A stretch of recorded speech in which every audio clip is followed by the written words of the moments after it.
السلام علیکم، میں ہوں حسین امین، میرے ساتھ ہے آج ڈاکٹر وسیم۔ ڈاکٹر وسیم سے آج ہم مختلف سوالات کریں گے، تو سیدھا ڈاکٹر صاحب سے بات کرتے ہیں۔ السلام علیکم ڈاکٹر صاحب، وعلیکم السلام۔ کیسے ہیں آپ؟ خیریت سے ہیں؟ میں ٹھیک ہوں، آپ کیسے ہیں؟ ٹھیک ہے الحمد للہ آپ ٹھیک ٹھاک۔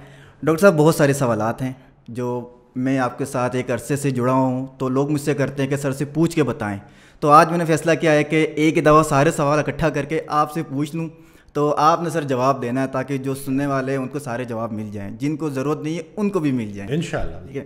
سب سے پہلا سوال جو مجھ سے بہت زیادہ لوگ کرتے ہیں وہ یہ ہے انزائٹی۔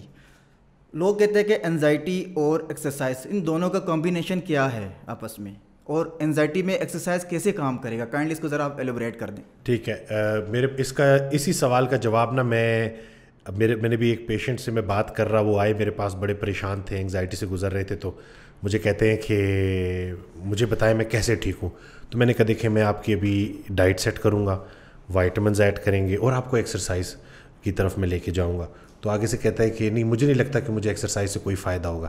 میں نے ان کو جواب دیا، میں نے کہا فائدے کے لیے میں کہہ بھی نہیں رہا، آپ نے ابھی جس روٹین میں آپ پھنسے ہوئے ہیں نا اس سے نکلنا ہے۔ میں آپ کو ایک ایکسرسائز، ایک مشق دے رہا ہوں کہ صبح اٹھنا ہے، یہ کھانا ہے، دوپہر کو یہ کھانا ہے، رات کو یہ کھانا ہے، ایک خاص ٹائم میں آپ نے ایکسرسائز کرنے چلے جانا ہے، کمفرٹ زون سے باہر نکل آنا ہے، اور جیسے جیسے آپ ایکسرسائز شروع کرتے رہیں گے انڈورفنز ریلیز ہوتے رہیں گے، اسٹریس لیولز نیچے جاتے رہیں گے، اور وہ آدھا گھنٹہ 40 منٹ نا آپ اپنے پرابلم سے ڈسکنیکٹ ہو جائیں گے۔ انگزائٹی بیسیکلی کیا ہے؟ خیالات کی بیماری ہے، وسوسے کی بیماری ہے، شک کی بیماری ہے۔ شک اندھیرا ہے اور یقین نور ہے۔ تو جب آپ انگزائٹی کے پیشنٹ کو انکریج کرتے ہو اور اس کو ایکسرسائز کی طرف لے کے جاتے ہو، وہ جم جوائن کرتا ہے اور وہ اپنی موجودہ ماحول سے ہٹتا ہے اور جم جاتا ہے اور تھوڑی سی ایکسرسائز کرتا ہے، تھوڑا سا اس کو ایک راستہ مل جاتا ہے اپنے سٹریس کو ریلیز کرنے کا، اور آہستہ آہستہ جب اس کی وہ روٹین بنتی ہے نا، تو وہ بہتری اس کی ہوتے ہوتے ہوتے وہ اس جگہ تک چلا جاتا ہے کہ اس کے وہ جو پینک اٹیکس ہیں یا جو وہ بار بار چھوٹی چھوٹی باتوں پہ پریشانی لیتا ہے وہ کم سے کم ہو جاتے ہیں۔ میں نے کچھ دن پہلے بھی جو ہے اس کی ایگزامپل اپنے سے ریلیٹڈ کی کہ دیکھیں میں انگزائٹی سے گزرا ہوں اور میں اس کو ایکسیپٹ کرتا ہوں، اور آج میرا یہ یقین ہے کہ میرا اس کے اوپر بڑا اسٹرانگ بلیف ہے کہ اللہ نے مجھے اسی لیے اس بیماری سے گزارا تھا تاکہ میں لوگوں کو بہتر طریقے سے گائیڈ کر سکوں۔ ایک انسان جب اپنے آپ کو اللہ کے حکم سے کسی مشکل سے نکال لیتا ہے تو وہ بہت سارے لوگوں کے لیے مشعل راہ بن جاتا ہے، اور وہ لوگوں کو گائیڈ کر سکتا ہے کیونکہ وہ ریلیٹ کر رہا ہوتا ہے۔ یہ انگزائٹی تو تھوڑی بہت چلتی رہتی ہے لائف میں، ٹھیک ہے نا، اس کو خود پہ حاوی نہیں ہونے دینا چاہیے۔ ہم جو اس وقت بات کر رہے ہیں وہ یہ ہے کہ جو لوگ ہمت ہار جاتے ہیں اور پھر ان کو سمجھ لگ رہی ہوتی کہ ہم کیا کریں۔ ریسنٹلی ابھی ایک واقعہ ہوا کہ کچھ ایشو چل رہا تھا، میں تھوڑا ٹینس تھا، تو پھر میں ایکسرسائز کرنے چلا گیا۔ جیسے میں نے ایکسرسائز سٹارٹ کی، آہستہ آہستہ آہستہ میرے سوچنے سمجھنے کی صلاحیت بہتر ہو گئی، بالکل میں ریلیکس ہو گیا، اور میں نے ریئلائز کیا کہ میں تو ویسے ہی زیادہ ٹینشن لے رہا تھا، اتنی بڑی بات تھی نہیں۔ اور اس کے بعد میں گیا، میں نے چائے پی، میں فل ریلیکس الحمدللہ۔ تو یہ جو ایکسرسائز ہے نا، یہ تھوڑا سا وہ ڈائریکشن دے دیتی ہے اور آپ کی سوچنے سمجھنے کی صلاحیت کو بہتر کر دیتی ہے، ٹھیک ہے۔ اور باقی ایک اور چیز جو میں جب میں کارڈیو کر رہا ہوتا ہوں اس کے دوران کر رہا ہوتا ہوں کہ میں جو ہے حضرت واصف علی واصف رحمۃ اللہ علیہ کی آڈیو میں نے جو ہے وہ یوٹیوب پہ لگائی ہوتی ہے، اور وہ میں سن رہا ہوتا ہوں، اور آہستہ اسٹیڈی اسٹیٹ اس کے اوپر نا آہستہ آہستہ کارڈیو کر رہا ہوں، اور ساتھ ساتھ وہ میں سن رہا ہوں، میرا فوکس اس طرف ہے، تو وہ بھی مجھے ڈسکنیکٹ کر دیتی ہے میری پرابلم سے جو بھی لائف میں چل رہی ہیں، تو اس سے بڑا اچھا محسوس ہوتا ہے۔ لوگ جو ہے نا وہ نان سٹاپ جب یہ غلط منفی خیالات سوچ سوچ کے ایگزاسٹ ہو جاتے ہیں۔ ویسے ہی اس کی ایک ایگزامپل میں ایسے دوں گا کہ جیسے ایک بندہ آپ کے سامنے بہت زیادہ ایکسرسائز کر رہا ہو، اوور ٹریننگ بھی تو نہیں کر رہی نا، اب اگر وہ 3-4 گھنٹے 5 گھنٹے نان سٹاپ ایکسرسائز کر رہا ہے تو آپ اس کو بولو گے نا کہ بھائی کیا ہو گیا، تم خود کو نقصان پہنچا رہے ہو۔ تو ایسی انگزائٹی کا پیشنٹ بیٹھا اتنا غلط سوچ رہا ہوتا ہے، اتنی سی چھوٹی سی بات کو اتنا بڑا اس نے پہاڑ بنایا ہوتا ہے کہ وہ بالکل تھک جاتا ہے، اور پھر اس کو سمجھ لگ رہی ہوتی کہ میں کیا کروں۔ اچھا ڈاکٹر صاحب، ایک بات اور ہے جو ہمارے معاشرے میں بہت کم وہ بات اس پہ بات کی جاتی ہے کہ حسد۔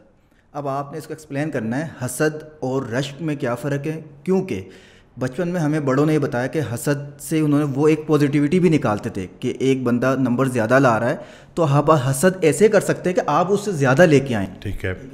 تو اب یہ ختم ہو چکا ہے، کائنڈلی اس کو ذرا آپ یہ سوال جو ہے حضرت واصف علی واصف رحمۃ اللہ علیہ سے ایک آڈیو میں پوچھا گیا۔ تو حسد وہ چیز ہے کہ آپ کسی کے اندر کوئی خوبی دیکھو اور آپ چاہو کہ وہ اس کے اندر نہ رہے۔ رشک یہ ہے کہ آپ کسی کے اندر کوئی خوبی دیکھو اور آپ چاہو کہ وہ آپ کے اندر بھی آ جائے۔ تو یہ ڈفرینشیٹ کرنا بڑا ضروری ہے، کیونکہ وہ مقابلے بازی اتنی زیادہ ہو جاتی ہے کہ پھر ہمیں وہ بندہ ہی برا لگنے لگتا ہے. ٹھیک ہو گیا. تو اگر کسی بندے سے امپریس ہونا ہے نا تو اس کے لیے بھی دعا کرنی ہے کہ یا اللہ تو نے اس کو یہ کوالٹی دی ہے تو یا اللہ میرے اندر بھی وہ کوالٹی آ جائے. تو یہ رشک ہے. اور حسد کیا ہے کہ آپ اس کے بارے میں برا سوچنے لگو.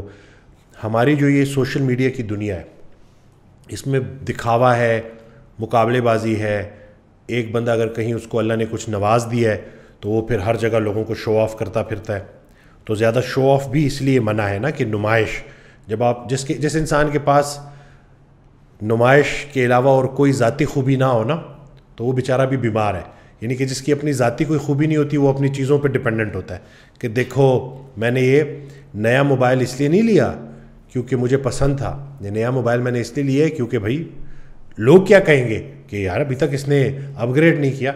تو یہ ڈفرینشیٹ آپ نے کرنا ہے کہ بھائی آپ جو زندگی جی رہے ہو نا وہ آپ نے اپنی جینی ہے، اللہ کی رضا کے لیے جینی ہے، مخلوق کی خدمت کر کے جینی ہے.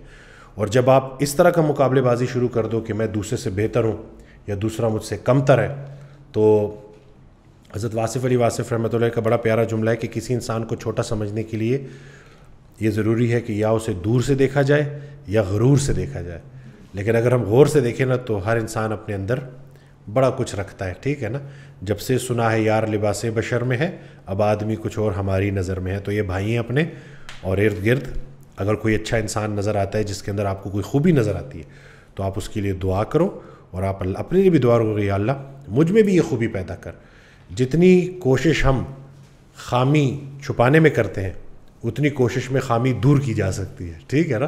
تو یہ جو ہم چھپانے کے لیے کرتے ہیں نا کہ ہماری ذاتی کوئی اس طرح کی کوئی ایبلٹیز نہیں ہوتی، ہماری اپنی ذاتی کوئی ایسی چیز نہیں ہوتی کہ جو اچھی ہو صحیح معنوں میں، تو ہم ان چیزوں کا سہارا لیتے ہیں. تو اگر ہم صحیح معنوں میں سمجھ جائیں کہ بھئی ہمارا دین جو ہمیں سمجھاتا ہے کہ بھئی حسد سے بچو.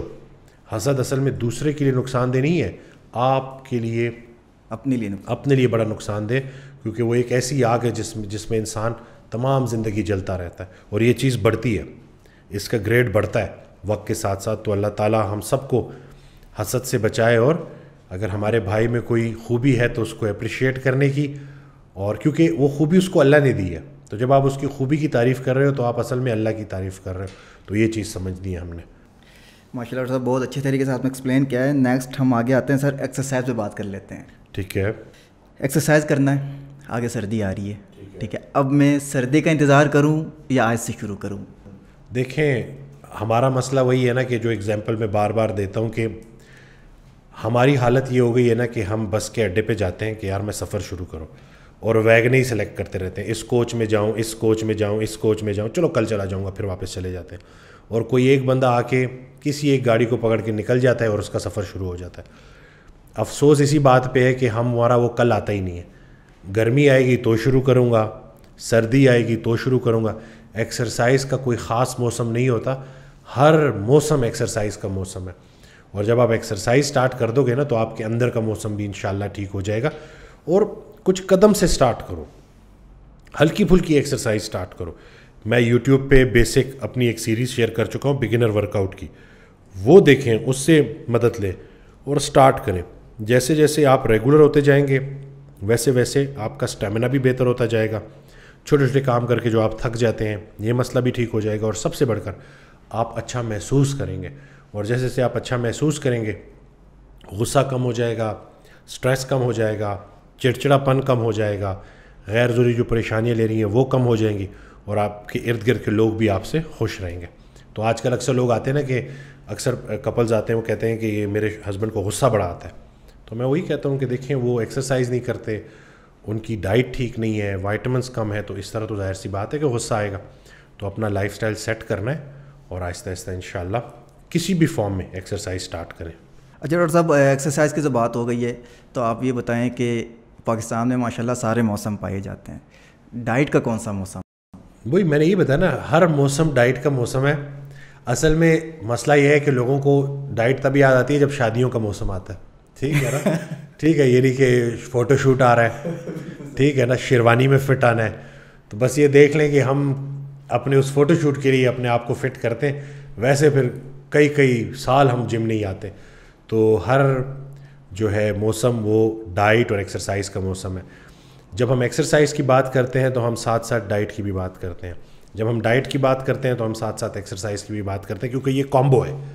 اچھی صحت کے لیے آپ کا ڈائٹ کا ٹھیک ہونا, ایکسرسائز کا کرنا, اچھا کانٹینٹ کو سننا, پڑھنا, اچھی کتابیں پڑھنا, تو یہ سب ضروری ہے اپنے آپ کو فٹ رکھنے کے لیے.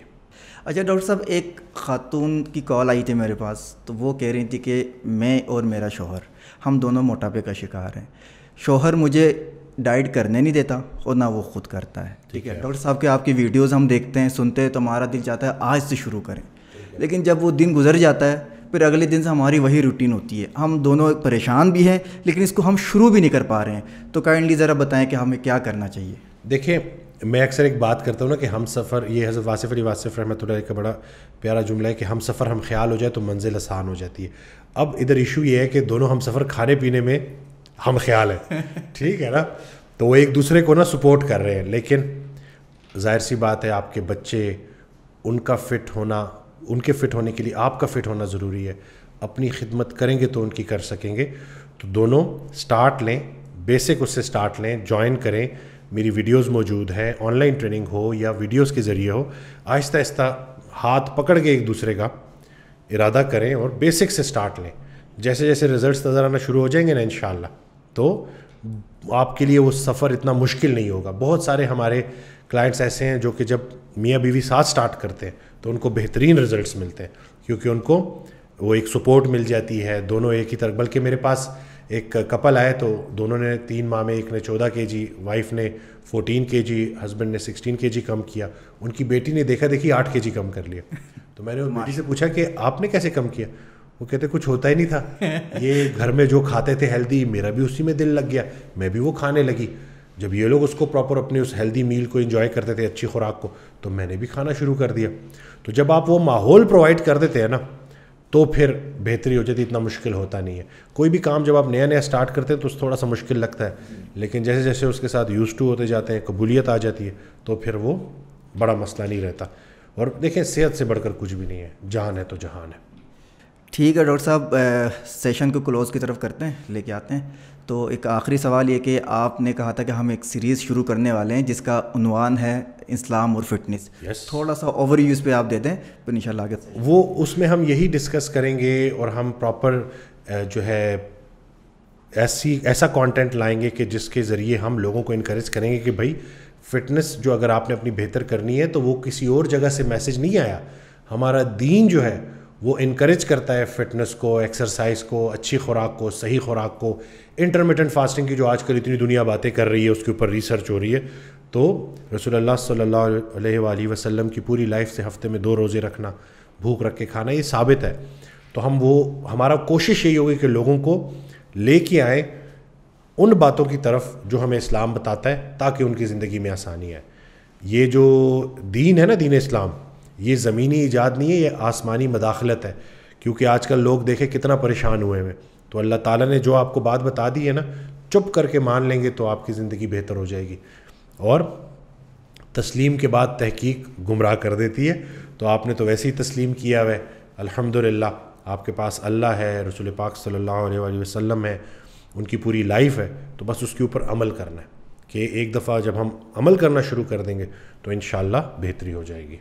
چلیں ڈاکٹر صاحب, بہت شکریہ, تھینک یو سو مچ, آپ نے وقت نکالا ہے. اس کے ساتھ ہی میں اپنے دیکھنے والوں سے کہنا چاہوں گا کہ کمنٹ میں آپ لازمی اپنے رائے کا اظہار کریں اور ہمیں بتائیں کہ اپنے سوالات کا بھی آپ یہاں پہ ڈراپ کریں, تاکہ ہم اگلے سیشن میں ان سوال کے جوابات لے کے پھر ڈاکٹر صاحب کو ہم خدمت کا موقع دیں. ان سے ہم جو ہے مزید رہنمائی لیں گے ان شاء اللہ تعالیٰ.